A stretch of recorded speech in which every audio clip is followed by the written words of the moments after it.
एक जानिब तो पाकिस्तान की सिफारतकारी रंग जमा रही है, लेकिन वहीं दूसरी जानिब भारत वो कीमत चुका रहा है जो भारत के वहमो गुमान में भी नहीं था।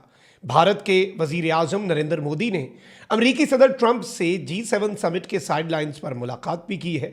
इस मुलाकात के दौरान ट्रंप ने बाज़ाब्ता तौर पर मोदी का मजाक उड़ाया है, जिस पर भारत में भी तशवीश है। और एक ऐसे मौके पर जब कुछ दिन पहले 3 भारतीयों को समुंदर में ईरान जाते हुए अमेरिका ने मारा और माजरत भी नहीं की और भारत की माजरत की दरखास्त रिजेक्ट कर दी।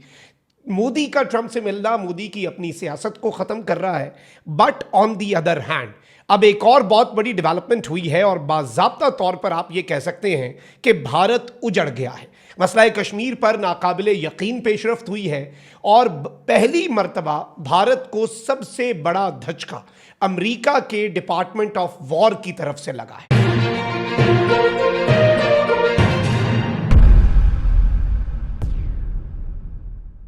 बिस्मिल्लाहिर्रहमानिर्रहीम, अस्सलाम वालेकुम। मैं हूं मखदूम शहाबुद्दीन। जुमेरात 18 जून 2026 का आगाज़ होते ही रात के पिछले पहर कुछ बड़ी इंटरेस्टिंग डेवलपमेंट्स हैं। G7 समिट तो जारी व सारी है और इस समिट में मोदी और ट्रंप की मुलाकात भी हुई।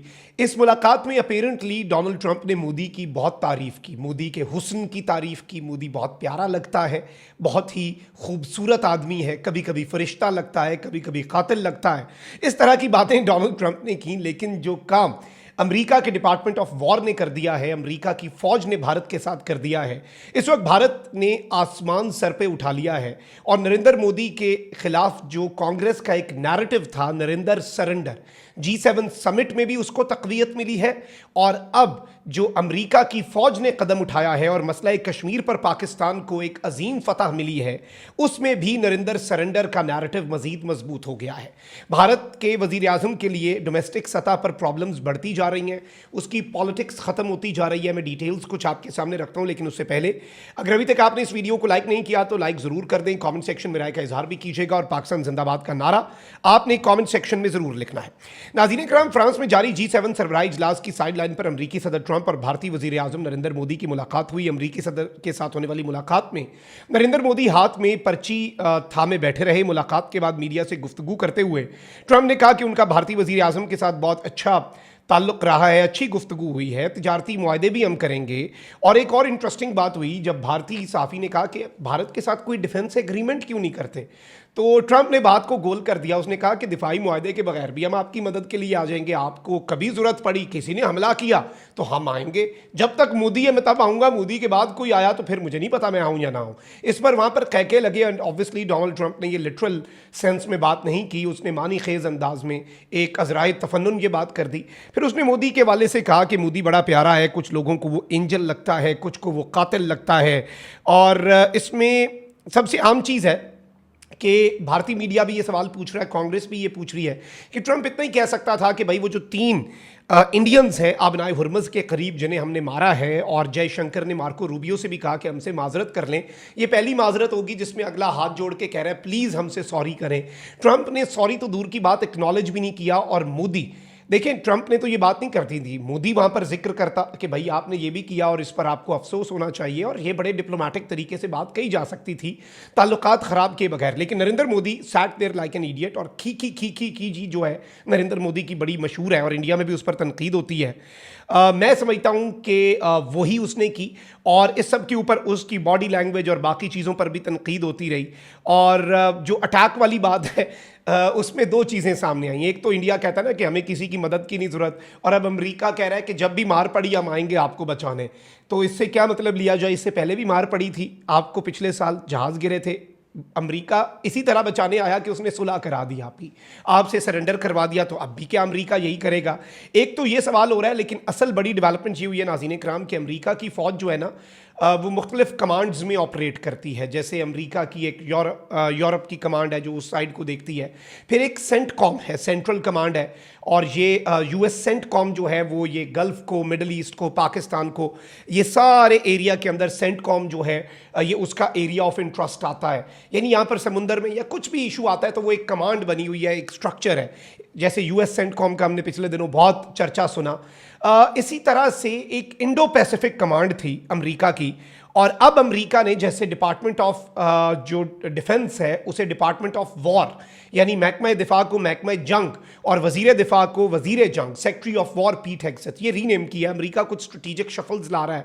तो एक तो इंटरेस्टिंग चीज़ ये हुई है कि जो शंग्रीला समिट भी था, जो एक बड़ा इंपॉर्टेंट ये समिट होता है जिसमें सारे मुल्कों के टॉप ऑफिशियल्स जाते हैं, पीट हेगसेथ ने वहाँ पर जाकर कहा कि हमने अब चाइना के साथ अमन करना है, हमने ट्रेड करनी है और हमने कोई लड़ना नहीं है। इंडिया क्वाड का मेंबर बना था और क्वाड सिर्फ चाइना को कंटेन करने के लिए था, लेकिन अब अमेरिका ने भारत को टिश्यू पेपर की तरह यूज़ करके फेंक दिया है।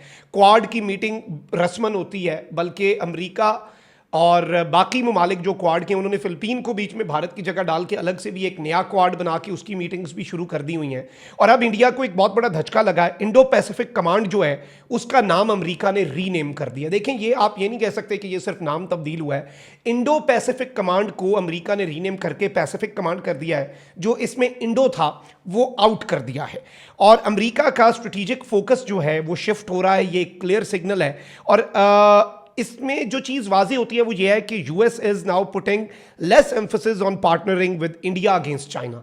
अमेरिका का ऐसा कोई एजेंडा नहीं है कि वो चाइना के खिलाफ अपनी कार्रवाइयाँ जारी रखेगा, जो उसका अपना एक तरीक़ाकार है अपनी सुपीरियॉरिटी बरकरार रखने की, लेकिन इंडिया जो है उसके ऊपर वो रिलाई नहीं करेगा।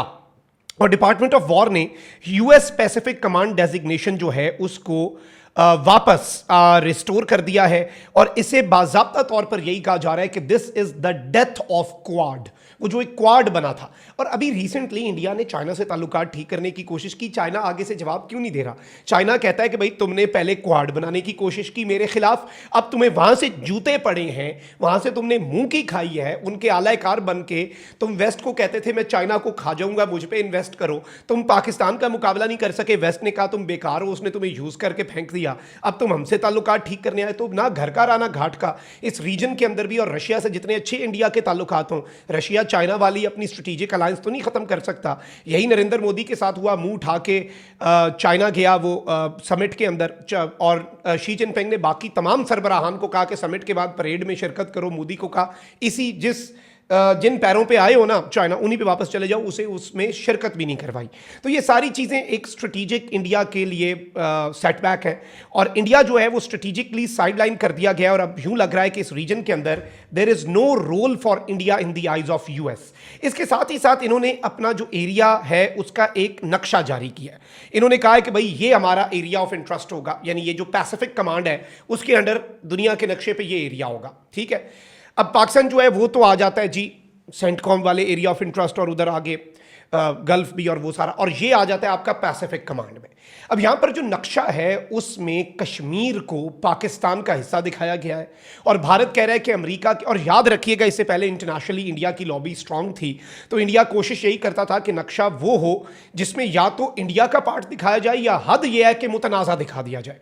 किसी भी सूरत में पाकिस्तान का पार्ट नहीं दिखाया जाता था। लेकिन अब इतना बड़ा शिफ्ट आया है एक ऐसे मौके पर जब इंडिया मकबूजा वादी में जुल्म कर रहा है और आज़ाद जम्मू कश्मीर की सूरत हाल को ख़राब करने की कोशिश कर रहा है। इंडिया को एक इतना बड़ा strategic setback United states of America, दुनिया का अहम तरीन मुल्क, उसकी तरफ से लगा। एक तो इंडो पैसिफिक में से इंडो आउट लात मार दी, it is now just Pacific Command, US Pacific Command है ये। फिर इसके साथ ही साथ जो कश्मीर है उसे पाकिस्तान का इंटीग्रल पार्ट जो है वो दिखाया गया है, विच आई थिंक इटसेल्फ एक बहुत बड़ी अचीवमेंट है पाकिस्तान के लिए। और इसी तरह से अमेरिका की जो मुख्तलिफ कमांड्स हैं उनमें अब इंडिया का कोई रोल नहीं है और कोई इंडिया जो है उसका इसमें अब किरदार नहीं होगा। ये बाज़ाब्ता तौर पर अमेरिका जो है उसने वाजे कर दिया है। अब यूएस पैसिफिक कमांड है, यूएस यूरोपियन कमांड है, यूएस सेंट्रल कमांड है, सेंटकॉम जिसे आप कहते हैं, और इंडिया अब इतना साइडलाइन हो चुका है कि इसकी मिसाल नहीं मिलती। अपना बहुत ख्याल रखें। लानिकमान, पाकिस्तान जिंदाबाद।